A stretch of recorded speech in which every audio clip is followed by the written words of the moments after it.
The Earth, our only home in the universe. We live on a planet that has an epic and violent past over billions of years.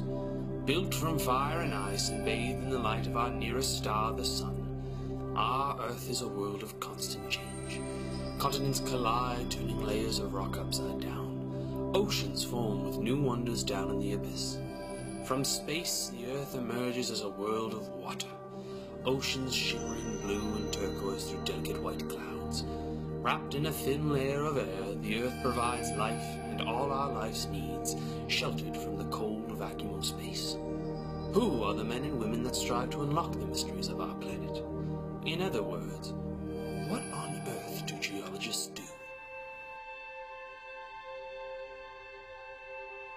Imagine you're sitting on the edge of a potentially active volcano. If you're sitting on the edge of a volcano, you need to know when it's going to erupt, what kind of eruptions it's had in the past, what level of risk it presents to the population at large. But it's more than that. Volcanoes really are the driving force of a lot of deposition of minerals. So many mineral deposits are formed by volcanic processes. Understanding ancient volcanoes helps us understand where we might find ore deposits, but understanding ancient volcanoes also helps us understand modern volcanic systems, and if we can understand those, then we can start to look at the level of risk that people might be under when they live next to volcanoes. Geophysics allows us to look beneath the surface of the Earth without drilling or digging. I mean, it's in a way it would be almost like Superman with his X-ray vision peering down into the Earth. We have a variety of methods that we pull in from the field of physics to study the Earth. We use magnetic fields, gravity fields, radiation, and seismology, of course, and electromagnetic fields. All of them are used to peer into the Earth and to try to image what's down there without directly digging or drilling into it. And that's very powerful. Over the last 100 years, it's revolutionized thinking really about how the Earth works, about things like plate tectonics and volcanoes and earthquakes. We understand much better how these things work. Well, near-surface geophysics has to do more with the environmental side. I don't look for minerals. I look more for either contaminants or, in my case, I look for salt water. It's obviously important because you need to know where salt water is if you're going to have coastal communities to ensure that you do not put the salt water into your drinking water. Where geology typically studies the surface of the Earth and rocks taken up from discrete boreholes, with geophysics you have the ability to investigate a third dimension. One of the important things is that most of the world's population lives in or around coastal areas. And as more and more people move towards the coast, the demand on the water that we drink becomes higher and higher. And if we can tell if that water is safe to drink, that will allow us to better plan our cities, better manage our resources. I deal with water contamination very often, so certainly I think it's pretty important that we protect our water resources against contamination. And sometimes, in fact very often, I deal with waste disposal. And the idea is to use the knowledge of water and water chemistry to prevent waste disposal from impacting our water resources. So society creates a lot of waste, we need the water, so I think there's actually a good crossover there. In the nuclear industry, I think most people are familiar that we generate waste, and the waste is long-lived, and there's concern about that waste because it could, in the future, impact on the surface environment, the hydrology, the biosphere, and so on. So I think internationally probably the consensus is that the best way to deal with nuclear waste is to use a geologic environment, because the rocks are old, and if we can put the waste in the rocks, and if we know that the rocks are going to provide safe containment, then we can have some satisfaction that we'll take care of that waste safely for a long time. Well, my discipline concerns the geochemistry of water, the chemical reactions of water with materials of the Earth. Water is important as a resource. The quality of the water that we drink is certainly very important to us. It's used in numerous industrial processes. The quality of the water is important there. It also plays a role in forming mineral deposits. And that's where I first got interested in aqueous geochemistry, was in terms of formation of ore deposits.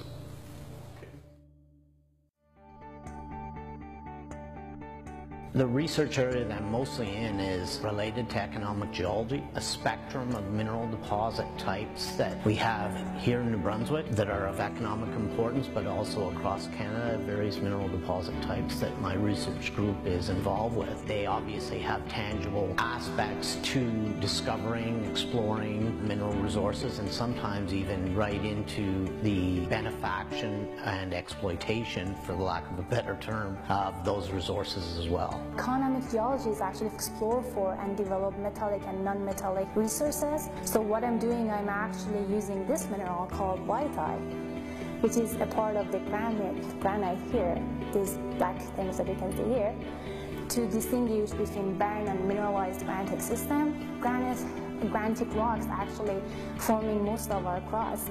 So, and crust is where we're living on. So if this is the most common rocks within the crust, finding if this is mineralized or it's not mineralized would really help us to solve a problem, because now that population is growing, we need more materials. So by doing that, we can actually save much time and money before we go further.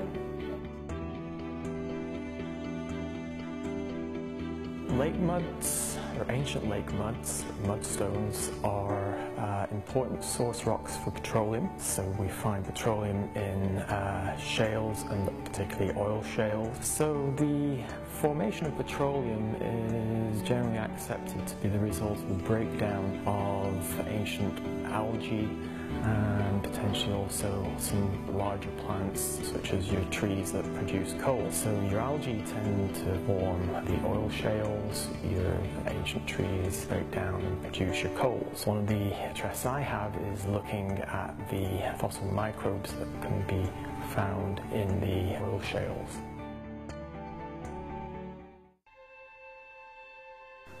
The only evidence that we really have on the history of life is paleontological, i.e. the study of fossils. Those are the objects where paleontologists deal with. And it's also important in several more economic applications. For example, the oil industry, the oil and gas industry in fact, use fossils a lot to determine the actual age and location of oil and gas deposits. But I still think the most important aspect is to demonstrate to the general public, to ourselves, how life on Earth evolved as we see it in the geological record.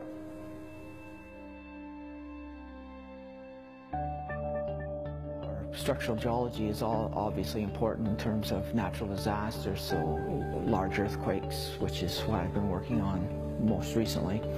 And the processes associated with structural geology, with deformation, are particularly important in that they involve fluids, so water, CO2, magmas, volcanic eruptions, so that the physical aspects of deformation of rocks ties into almost any other discipline.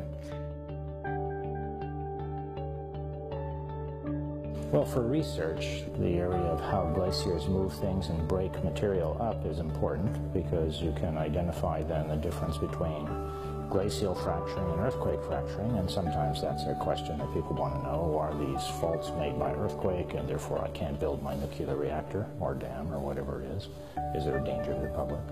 Or are these, in fact, natural features that have been caused by glacial activity?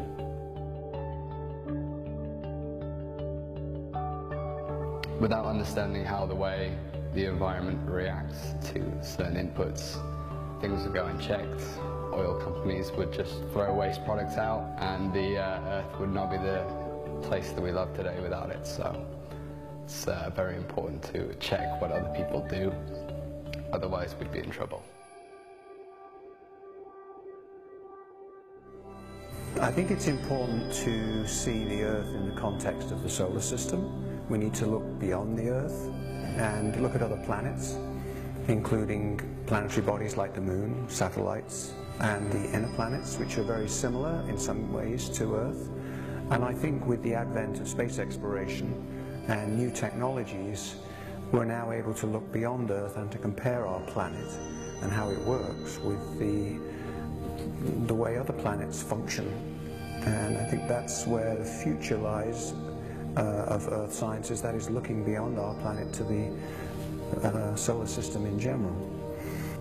One of the exciting aspects of planetary geology is that there's tremendous potential for economic resources. And this is a very new area of study that we have very limited knowledge right now.